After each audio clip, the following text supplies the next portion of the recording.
Avvocato, mi scusi, ma rispetto alla presunta aggressione, come si sono difese le donne?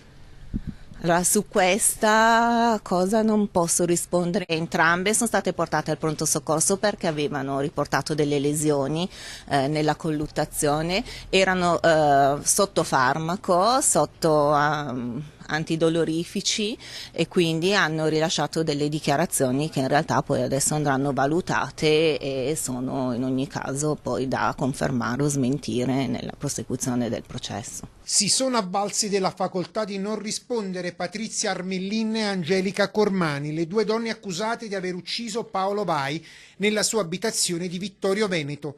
Ascoltate dal pubblico ministero della Procura della Repubblica di Treviso, la dottoressa Piera De Stefani, hanno fatto scena muta.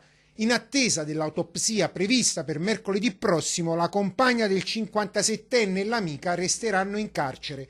I legali hanno chiesto intanto la revoca della custodia cautelare.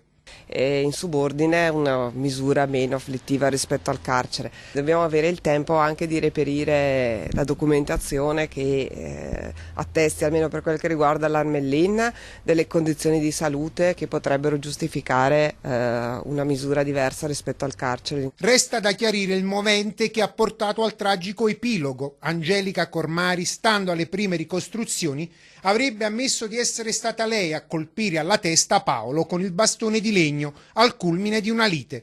L'uomo era ubriaco e avrebbe cominciato a discutere con Patrizia per poi aggredirla. Si scava anche nel passato dei tre che vivevano sotto lo stesso tetto. Le due si sarebbero conosciute su Facebook per poi trasferirsi 6 mesi fa a Vittorio Veneto, dove poi sarebbe cominciata un'amicizia stretta, tanto da chiamare la compagna della vittima mamma.